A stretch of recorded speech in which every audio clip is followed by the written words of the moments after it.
तो बड़ी खुशी होती है और धन्यता का अनुभव होता है। मगर बेटियां दुखी होती हैं कि प्रशस्ति में हमारा नाम नहीं लिखा गया, तो उन बेटियों को पुण्य मिलेगा कि नहीं मिलेगा? मिलेगा, बराबर है। नाम लिखने से कोई फर्क नहीं पड़ता, आपकी अनुमोदना होना चाहिए, और आपकी अनुमोदना के साथ आपकी भावनाएं हैं तो बराबर पुण्य लिखता है। नाम एक औपचारिकता है, संस्कृति और परंपरा को जीवित रखने के लिए नाम की व्यवस्था बनाई जाती है। स्त्रियों से क्यों नहीं लिखा जाता, इसका मूल कारण एक ऐतिहासिक दृष्टि है। सबसे बड़ी दृष्टि क्या है कि जब कभी कोई इतिहास लिखा जाएगा तो स्त्रियों के दो गोत्र होते हैं। अब वो किस गोत्र की मानी जाएगी, कब के दिन कोर्ट में कभी भी कोई इतिहास, मान लो आप दूसरे कोर्ट में चले, दूसरे गोत्र में चले गए और यहाँ तुम्हारा इस गोत्र में नाम लिखा है और आपका वहाँ का प्रमाण पर। दूसरी बात, अब मान लीजिए आप ससुराल में हैं तो आपका जन्म का गोत्र दूसरा है। तीसरी बात है कि आप यहाँ तो ठीक ठाक थी और किसी के साथ भाग गई, तो अब भागने के बाद उसका गोत्र बदलेगा कि नहीं?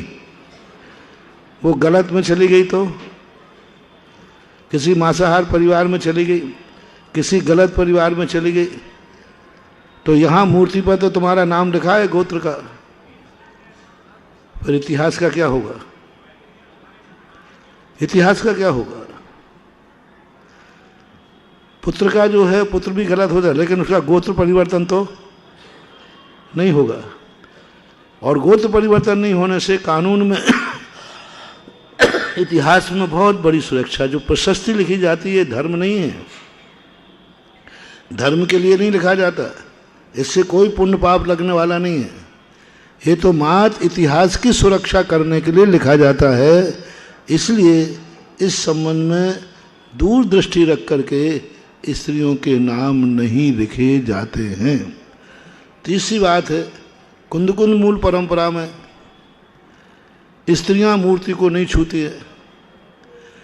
कल के दिन कोई स्त्री ऐसे कुल में पहुंच गई जहां मूर्ति को छुआ जाता है, यहाँ तो तेरापंथी थी, और ऐसे कुल में पहुंच गया, उसने जिद किया ये मूर्ति मेरी है, मैंने विराजमान की प्रशस्ति देखी है। जब मूर्ति मैंने विराजमान की है तो मैं क्यों नहीं अभिषेक कर सकती, मैं क्यों पूजा नहीं कर सकती, मैं क्यों नहीं छू सकती, आप कैसे रोक सकते हो? तो कोर्ट कहेगा प्रशस्ति पढ़ो, तो प्रशस्ति में तो उनका नाम लिखा था। और अभी तुम यहाँ पर मान्यता को, यहाँ तो मान रहे थे लेकिन वहाँ ससुराल में जाकर आपने धर्म बदल दिया। तो स्त्री जाति दल बदलू है, इसलिए देवियों शांत शांत, गड़े मुर्दे मत उखाड़ो, मेरे पास बहुत उससे गंदगी फैल जाएगी। इसलिए आप लोगों को जितना मिलता है उतने में समस्याएं बहुत, इसमें बहुत हमने चिंतन किया कि आखिर क्या स्थितियां हैं और क्यों ये बातें बहुत बड़ी संकट और समस्याओं के कारण बनते हैं। और पुरुष का निर्विवाद रूप से रहता है सब तरफ से, इसलिए ये सब चीजें विचारणीय हैं। कोशाक विजयन भोपाल से पूछते हैं, नमोस्तु महाराज जी, मेरी उम्र 8 वर्ष की है। मैं जिनवाणी या भजन स्तुतियाँ आदि पढ़ते हैं तो वहाँ पर तुम शब्द का प्रयोग होता है, जबकि हम अपने बड़ों को आप लगा करके कहते हैं तुमसे तो मेरी मोरी बनी। तो महाराज जी इस प्रकार से क्यों? अब ये भक्ति रूप में है, भक्ति में ये चलता है।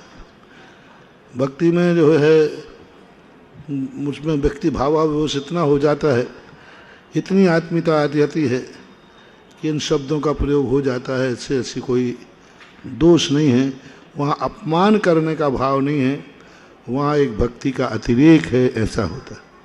डॉक्टर मगन जैन आष्टा से पूछते हैं, नमोस्तु महाराज जी,